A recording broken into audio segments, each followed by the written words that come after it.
I feel like I'm back in 2012 and 40 Acres is one of the best dystopian movies I've seen. And when I tell you I love dystopian movies, I love dystopian movies. We are introduced to a world where 14 years ago there's a fungal pandemic that broke out where 98% of the animals went extinct. 12 years ago the global food chain collapsed, so civil war broke out. And 11 years ago there was a global famine. So it basically ain't no food and everyone's hungry. So the movie starts with a whole bunch of strangers going onto their Freeman's properties, which we'll meet soon. And that was their first and only mistake. They quickly are all murdered, and that's when we get introduced to a blended family. The mother, who is Haley, and the father, who is Sars. They met in the army many years ago, but they lost connection. But when stuff started to get crazy, Sars moved up to the farm with his one daughter, and Haley and Sars both had a child before they got together, and they had 2 more children, which were Janice and Cookie. Cookie is such a cute name, and she's so cute. Sars' daughter is Rain. Haley's son is Manny, and we soon find out that Manny is not, as cold-blooded as the rest of the group. He did stab one girl and thought she was dead, but when he found out he's alive, and he had a little trouble killing her,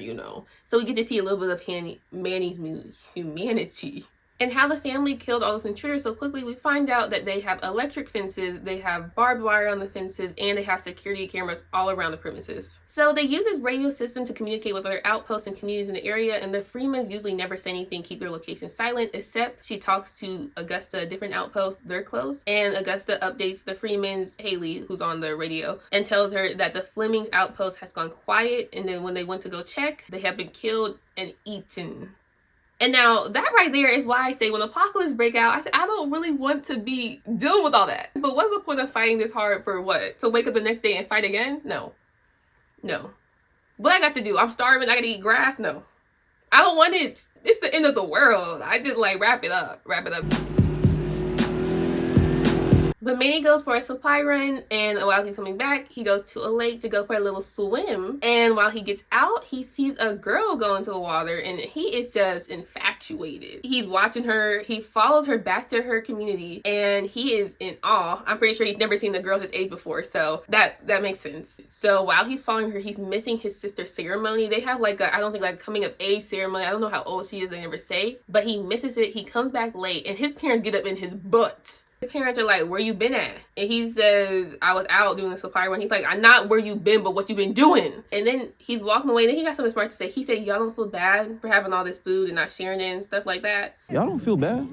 About what? And they were burning crops for her ceremony. They were rotting crops, and they said, no, I don't feel bad, no. And I'm like, Manny, I see where you're coming from, but please just be quiet. Boy, who the hell you think you talking to?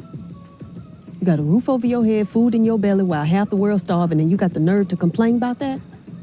And the black mama phrase. She said, since you got so much to say, you can go ahead and clean up this whole area, this little party once it's over, okay? Since you got so much to say. I said, man, look at that. You got yourself in more trouble. You so concerned about the burn? You can put it out yourself. But the next day, Manny sneaks out, he turns off the electric fence, he goes back to the lake, and he draws her. And I said, oh wow, he's a really talented drawer. I mean, gosh, he got skills. But now that Rain is of age, she goes on her first depot run with her father and Manny. As they're at the depot spot, Rain walks into a room, and she sees a whole bunch of bodies hanging upside down, cut open, bleeding out. So then Sarge and Manny come over and see that, and then 2 people walk out the shadows dressed as military, and they say, hey, we're from the Union, we were sent here to help. And the soldiers try to act like, oh, it must have been an ambush because this is so weird. How did these bodies get here? We totally didn't do that. And the soldiers are like, oh, we're staying at a farm close by. We just got here. And then Sarge, he plays along. He's like, oh, okay, are you from the Flemings property? And they're like, yes, we're from the Flemings. Boom, Sarge blasts them up. Kills them. Kills those 2 soldiers. Because the Flemings, we just found out, have been eaten by cannibals. After they shoot him, they know people are going to be coming, so they say, oh, we should go. Sarge says we should go. And then Manny says, no, wait, we should go check their bodies, maybe get some more information or stuff like that. And Sarge says, okay, check them quick. Manny goes to a body, Rain goes to a body, and while Rain's checking a body, she gets up, and behind her is a woman with a gun. And this scene, y'all, this scene had me on the edge of my seat. The woman is behind Rain. Rain turns around. The woman says, shh, and shoots her twice in the stomach. She shoots her twice. I was shocked. I did not think they were going to shoot little girl. She's like 12. This is her first depot run. Sarge and Manny rush over. They get her back home. They stitch her up, stitch her up, give her some medical treatments. I don't know exactly what they do. but she's okay for now. She's just basically sleeping. She's out cold for a while. And Haley tries to warn Augusta that they just ran into the cannibals, that they're in the area, to be on high alert, but Augusta's outpost does not respond. This is the first time they're not responding, and outposts have been dropping off one by one by one. So while Manny is soaking because he got his sister shot, he hears a noise outside the fence. And so he goes up with his gun and he sees something and he says, "Stop." And you know who it is? It's the girl from the lake earlier. She's covered in blood. She's tore up. Manny, I said right there, I would have shot. She would have been dead. I'm sorry. There's cannibals out there. I'm not playing. She would have been shot with a quickness. I promise you. He brings her inside, ties her up, keeps her in the top of the barn. Manny, have you learned nothing? You just got your sister shot and now you got strange people coming into your outpost? No. Come on now. He thinks it's a rom-com. He found the love of his life. So now the Freemans are on high alert. Everyone has to carry a gun on them at all times and a walkie on them at all times. Doesn't matter, you sleeping, you eating, you taking a shower. So the family needs to start checking the perimeter, securing, make sure everything is ready if anything happens. While Manny's supposed to be securing the perimeter, he's up there hanging out with a girl. So Manny's trying to get information out of her, and the girl's like, "Oh, you have trust issues." You know you got some pretty major trust issues. I said, "No, not you trying to turn the situation on me. I have trust issues. I don't know your name. You're not telling me anything. And you saying I got trust issues. Crazy girl, I met you 24 hours ago, less than that. I don't have trust issues. I just don't know you." And so the girl finally says she needs to use the radio to contact her aunt. Their outpost has been attacked, and she does reveal that she actually saw him before in the forest and followed him to the river, and that's how she found out about that river. It's not the other way around. One day, I saw you in the forest. You went to the river to swim.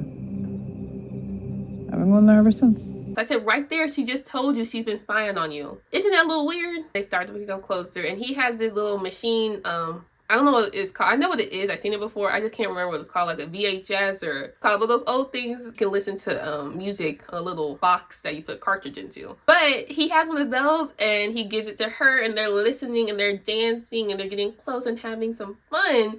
And you know who showed up? Mama and Sarge. They break down that door. Sarge grabs her by the hair, takes her outside, throws her on the property. The mama closed the door on Manny, locks Manny into the barn. I said, yeah, you done messed up. And in that moment, it reminded me of the scene that Everybody Hates Chris, when Chris is acting crazy in a restaurant. He got his feet on the table and his mama walked into a restaurant. He said, "What?" And they lock eyes at a slow motion. That's what it reminded me of, because she about to tear you up.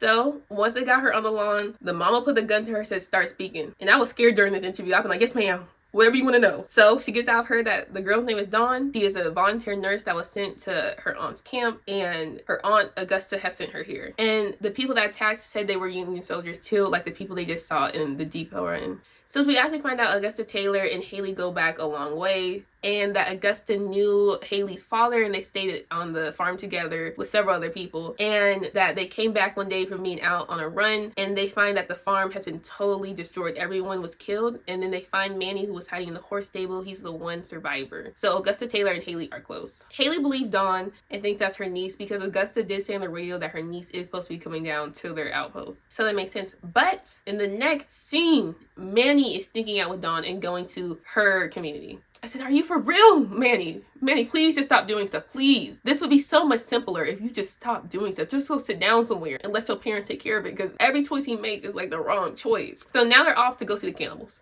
And now, you know what that means. Mama goes ahead, get in the car, has to go get her son back, and Sarge and her both know it's a trap, but what else they gonna do? Because they definitely gonna get killed out there. So while she's leaving on the way to Augusta's outpost, one of the cameras go out on the perimeter. So Sarge goes to check it out. He sees a moose, and he knows that all the animals went extinct. So he's like, "Am I dreaming?" And boom, they clock him in the back of the head. It was an ambush, y'all. The cannibals are here. And for me, I was in shock too. But then once I saw the fence was pulled back, I said, ain't no moose can do that. That was definitely a human. Ain't no way a moose can pull it back like that. So Haley makes it to Augusta's place, and the place is empty. It's deserted. While she's looking around, she gets frustrated. She kicks a bucket over. A whole bunch of human body parts fall out. Y'all, they ate all the people. And then she looks over, she sees 100 more buckets. They ate them. It's too late. The place is deserted. So we cut back to Manny and Dawn. And so Manny's like, "Oh, what do we need to be looking for?" As we expected, she says, "They made me do it. They said they were going to hurt my family if I didn't get y'all to separate and come here." I said, "No! Oh, so she's a traitor." So she made Manny and Haley split up and leave the family, half the family, in different areas. And so they know they're on their way, and they know where the Freemans are at. And I said, girl, your family's been eating and you a traitor. Like, come on. You should have thought, like, oh, are the cannibals really gonna keep their promises? No.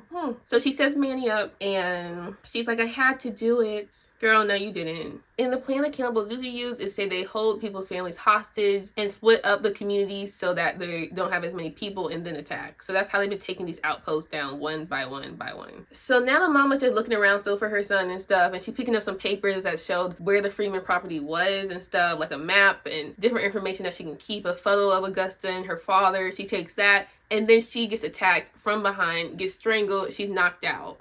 And so now all the cameras start turning off and Rain and Cookie have to start hiding. Rain sees the people coming up. So Rain, she's a good shot, y'all. There's a whole bunch of cannibals on their way and she's taking them out headshot, headshot, headshot, headshot. And then the dad wakes up. But you might want to fast forward a little bit. It's a little gruesome. So Sarge is starting to wake up after he's been knocked out and he feels these thuds. And the cannibals have put nails through both of Sarge's hands. They Jesus them. Ugh, that was disgusting to see. Gross. But he's crazy. He still gets up with the nails in his hand. He kills the two people who were doing that. And he rushes back. He gets on this little like RV thing. He rushes back to the place. And his daughter, Rain, she's taking him out. I mean, she's killing him headshot, headshot, headshot. But he says, go into the basement, the bunker, lock up. So she goes right in time, hides with Cookie in the basement. And so now back to the mama. The mama is now in the basement of the cannibals and she looks over. She sees Augusta. And Augusta's got a huge knot on her head. A huge bump. I said, dang. No, that hurt. And then we look down and her leg is gone, y'all.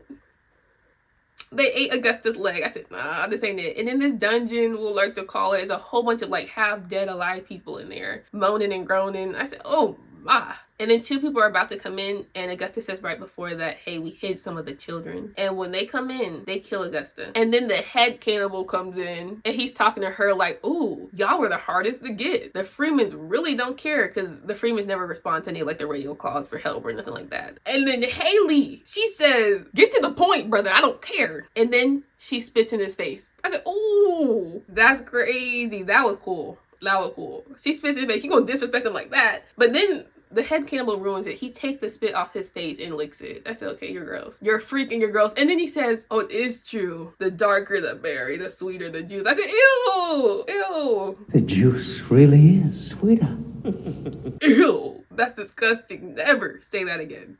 Ever. You a freak. You got to go. But then one of the guards punches Haley. Haley pretends to be knocked out. She took that punch like a G. I mean, she took that thing. And then later the guard comes in thinking Haley's still knocked out. He gets close to Haley. Haley does some leg move, some wrestling. I don't know. I don't know what this is. Jiu-jitsu move. Takes him out. Takes his gun. Kills the other head cannibal. She's out to go get her son. Manny and Dawn actually find the children that Augusta told Haley about and they bring them along. Manny. They really have a cute, sweet heart-to-heart. And I said, nothing like a black mama's love. A black mama gonna look out for her child. And now they're all going back to the Freeman's property. So now Sarge has made it back to the house. And they have this thing that basically closes all the windows. I don't know, like a button. And makes the house completely dark. And Sarge takes them all out. It's like that scene in Batman where like the lights are flashing when the gun goes off. Then you see Batman hit a few shots and then the lights. It was so cool. I'd never seen a scene like that except for the Batman movie. Sarge kills them all. It might have been 10 people, 15 people in there in the darkness. Complete darkness. I don't want to mess with him. They're all dead. The house is tore up though. And then he goes downstairs to be with his daughters and you know what's happening. He walking a little funny and then he falls. You hear a thud. I said, no, he's been shot, y'all. And so Sarge is down for the count. And now while they're in the basement area, there are two people that come inside and they're trying to burn the house down, basically smoke them out or kill them. So they put in gasoline down and Sarge says, still hurt. He says, open the door. So Rain opens the door, lets the intruders in and they got a whole plan set up. So the intruder goes look around. So Sarge comes up behind a desk. She's one of them. Boom. Then Dennis is on the table. She gets up, acting to be asleep. Gets up, stabs the intruder. Boom. They both dead. They down. Okay, so now the rest of the group makes it back to the farm and there's a whole bunch of cannibals basically still around outside the house on the property because, you know, it's 40 acres. So that's a lot of land. And so they're getting attacked and the mom's like, go, I got this. So she starts taking these people out one by one by one. She's going crazy. But she gets shot. And then she runs out of ammo. And then there's 3 guys in the barn with her. So she takes 2 out. Then she getting beat. And then the last guy getting the upper hand on her. Now she's been stabbed twice, shot. She's going through it. But then Manny comes in clutch, kills the last guy. But the mom is not looking good. The mom falls to the ground. Manny has her in his arms and The mom fades off. The mom closes her eyes and goes to sleep. Yeah. After all that fighting. No, you're gonna be fine. You're gonna be fine. Sis Dawn's a nurse in the bunker area and they help to fix the dad up, Sarge up. And then we get a time skip. So Janice is doing better from her gunshot wound. She's out and about. The new kids are assimilating to the group well. They're having a family dinner. And then the mama walked down the steps. She's still alive, y'all. She made it. After all that, stabbed twice, shot, and tore up, getting tied up. I mean, she was going crazy. She's alive. She's still looking a little rough, but she's alive. And then it's a little happy ending. They play some music. It's a happy ending and the family is safe.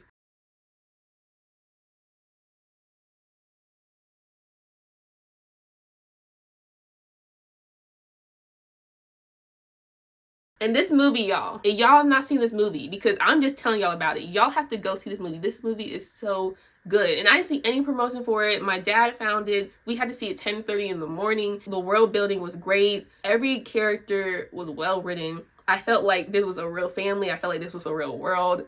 And I loved it. Y'all have not seen it, go see it. Go see it.